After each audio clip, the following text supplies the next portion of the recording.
നമസ്കാരം ഗൈസ്, ആർജിയാണ്. ഞാനും ശ്രുതിയും കൂടി ഇന്ന് ഒരു സ്ഥലം വരെ വന്നിരിക്കുകയാണ്. ഒരു കാര്യം നടക്കുമ്പോൾ ഞങ്ങളുടെ ലൈഫിൽ എല്ലാ കാലം ഇതായിട്ട് വിഷമിച്ചിരിക്കുകയാണ്. എന്നെ വിട്ട് പോകാൻ നിൽക്കുകയാണ്. എല്ലാം കൂടെ മൊത്തം പ്രശ്നമാണ്. ഞാൻ പക്ഷെ വിടില്ല. വീട്ടിലേക്ക് മൊത്തം പ്രശ്നമാണ്. വീട്ടിലേക്ക് ഭയങ്കര പ്രശ്നമാണ് ഗൈസ്. ശരിക്കും പറഞ്ഞാൽ പണിക്കൊരു ഭാര്യ നോക്കാൻ പറ്റത്തൊരു ഗതികേട് കാരണം, വീട്ടിലുണ്ടാകുന്ന പ്രഷർ കാരണം ഒരുപാട് വെറുപ്പിച്ച് ഭയങ്കരമായിട്ട് വീട്ടുകാർ ഭയങ്കര ഇതാക്കിയിട്ടുണ്ട്. ശരിക്കും പറഞ്ഞാൽ ഇപ്പോൾ സുദീപ് എന്നെ വിട്ട് പോകാൻ നിൽക്കുകയാണ്. ഹോസ്റ്റലിലേക്ക് മാറാൻ നിൽക്കണം. വീട്ടിൽ നിന്ന് ഹോസ്റ്റലിലേക്ക് മാറാൻ നിൽക്കുകയാണ്. എല്ലാം കൊണ്ട് വിഷമത്തിലപ്പോൾ ഞങ്ങൾ വേറൊരു ജോലി എനിക്ക് റെഡി ആക്കാൻ വേണ്ടി ആളാക്കാൻ വേണ്ടി പോവാണ്. എനിക്കൊരു ജോലി റെഡി ആക്കി കിട്ടിക്കഴിഞ്ഞാൽ എന്തെങ്കിലുമൊക്കെ ചെയ്യാമെന്ന് പ്രതീക്ഷയിൽ പോവാണ്.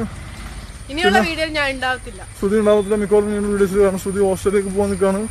എല്ലാം കൂടെ രാജേഷിന്റെ ലൈഫിൽ ശ്രുതി പോകൂല, അത് രാജേഷ് വിടൂല. ഹോസ്റ്റലിലേക്ക് മാറും നിൽക്കാനും കുറച്ച് കാലത്തേക്ക്. നമ്മൾ പോയിക്കൊണ്ടിരിക്കുകയാണ്. നമ്മൾ എത്താനായി കുറച്ചും കൂടി പോയി സ്ഥലത്തും നമുക്ക് പോയിട്ട് ബാക്കി തീരുമാനിക്കാം ഗൈസ്.